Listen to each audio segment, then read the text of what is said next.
Bonjour, je m'appelle Francis et je vous présente une technique de tricot pour récupérer des erreurs dans un rang passé. Dans le vidéo précédent, nous avons vu le principe de base d'une réparation ciblée sur quelques mailles. Nous nous attaquons maintenant à notre première erreur et nous parlerons aussi du sens des mailles sur les aiguilles.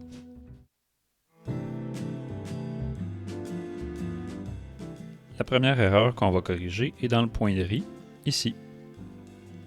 On doit d'abord identifier la zone de l'erreur, à partir d'où et jusqu'où les mailles sont à corriger.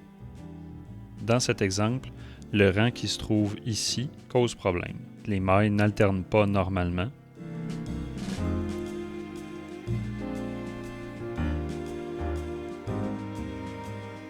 On aurait dû avoir des mailles en vert ici, et avoir des mailles en droit ici, là et là. On peut placer un marqueur sur le rang pour le reconnaître plus tard.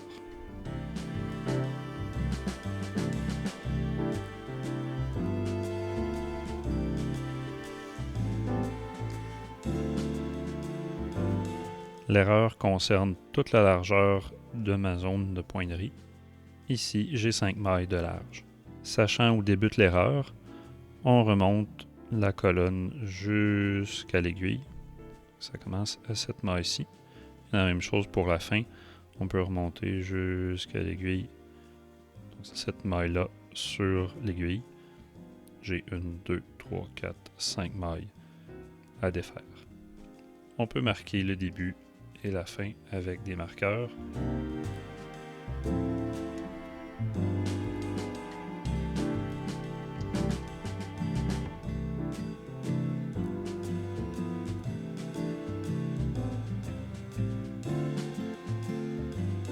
Puis on tricote jusque là.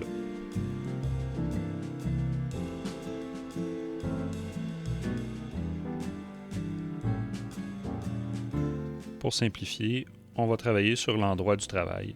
Peu importe si le rang est en droit ou en vert, on peut démonter et travailler sur le côté le plus facile. Je retourne donc l'ouvrage.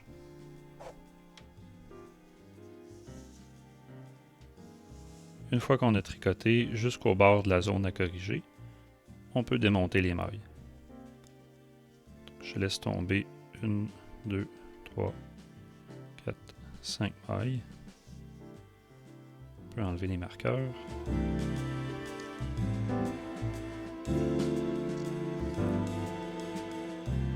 Puis on tire les fils, un à un, pour défaire chaque rang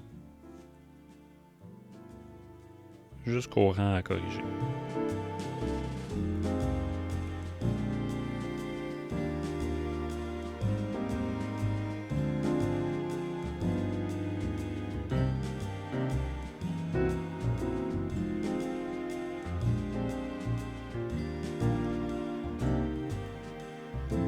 Puis le dernier rang, où se trouve mon erreur.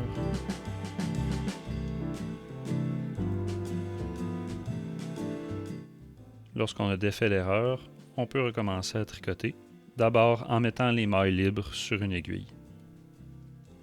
J'utilise des aiguilles circulaires un peu plus petites que les aiguilles que j'utilise pour tricoter l'ouvrage. On peut aussi utiliser des aiguilles double pointe ou des aiguilles droites standard.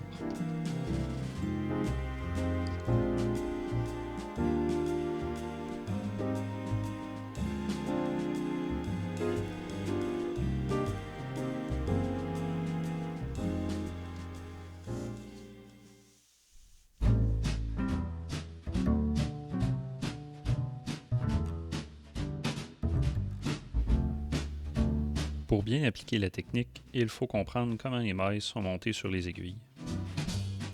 Habituellement, la patte droite de la maille est montée devant l'aiguille et la patte gauche derrière. La patte droite devant est celle attachée à la maille précédente,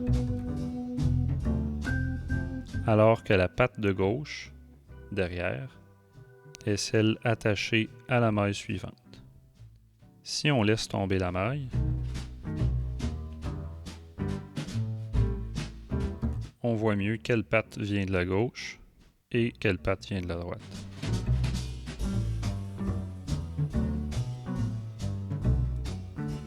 On tricote normalement cette maille par le brin avant.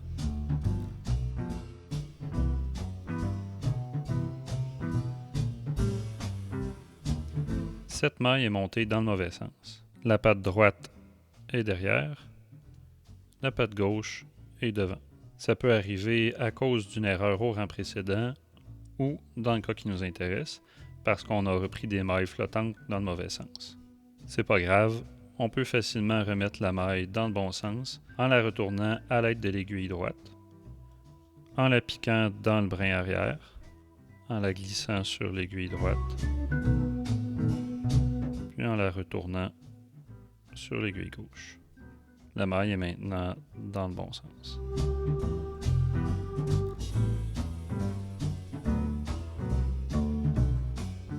On peut aussi choisir de tricoter une maille tordue par le brin arrière, comme ceci,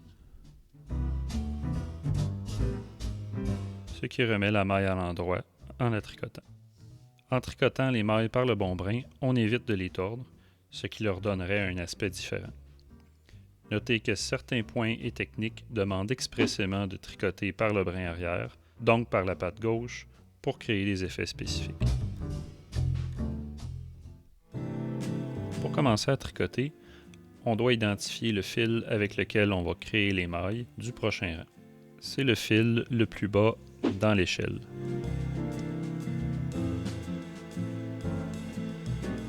Donc celui-ci. On traite ce fil comme si c'était la balle de laine. C'est le fil de travail. J'utilise l'autre côté de mon aiguille circulaire pour bâtir mes mailles. Le point de riz consiste à tricoter les mailles envers à l'endroit et les mailles endroit à l'envers. Ici, la première maille est une maille endroit. Donc, je vais la tricoter à l'envers. Je tricote normalement en utilisant le fil d'échelle le plus bas, en le passant à l'avant comme pour tricoter à l'envers, puis en piquant l'aiguille de l'arrière vers l'avant pour saisir le fil et le ramener derrière. On laisse tomber. Et j'ai tricoté une maille envers. La prochaine maille se présente à l'envers, donc je vais la tricoter à l'endroit. Mon fil de travail est à l'arrière, comme pour tricoter à l'endroit. Je pique l'aiguille d'avant en arrière pour saisir le fil, le passer à l'avant. Et j'ai tricoté une maille endroit. Je continue de la même manière pour les autres mailles. Une maille envers. Et une maille endroit. La dernière maille peut être un peu plus difficile à bâtir parce que le fil est court, il est difficile à tendre. Il vaut mieux garder un crochet à portée de main pour terminer le rang. Donc ici, je dois faire une maille envers. J'amène mon fil de travail à l'avant, comme pour tricoter à l'envers. Je pique mon crochet de l'arrière vers l'avant. Et je passe mon fil derrière. J'ai fait une maille envers que je peux remettre sur mon aiguille ici. J'ai donc tricoté un premier rang, qui était mon rang avec les erreurs. J'ai corrigé mon point de riz. On passe au rang suivant. D'abord, en tirant l'aiguille jusqu'à l'autre. On peut aussi passer les mailles à l'autre aiguille en les glissant.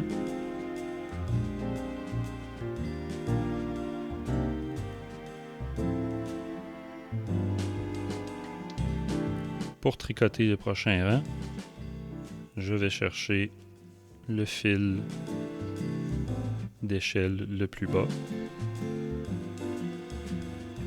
celui-ci.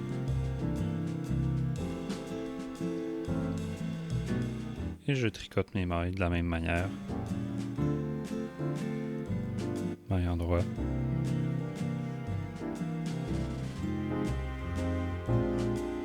Maille envers.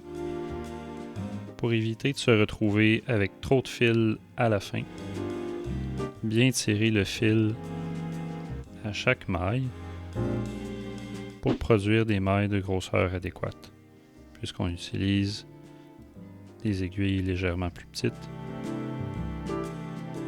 Si on se retrouve avec trop de fil à la fin, on peut toujours rééquilibrer la tension en tirant légèrement sur les mailles.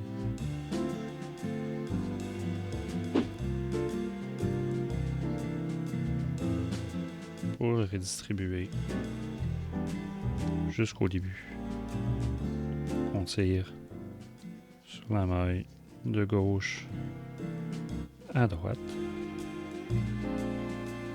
Quand il n'y a plus de fil restant, le dernier rang est tricoté et on peut remettre les mailles sur l'aiguille principale. Celles-ci vont sur l'aiguille de gauche, soit celle sur laquelle le fil de travail n'est pas relié. Je retourne mon travail dans le bon sens. Et je glisse les mailles sur mon aiguille principale.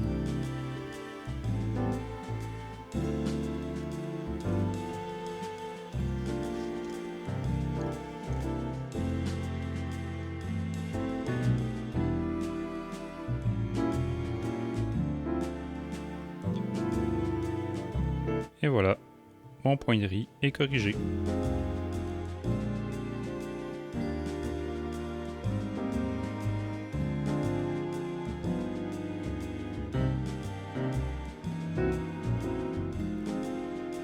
Je vous invite à visionner les autres vidéos de la série sur YouTube pour tous les détails sur la technique de réparation. Dans le prochain vidéo, on corrige des trous dans un jersey et on détaille les 10 étapes d'une réparation réussie.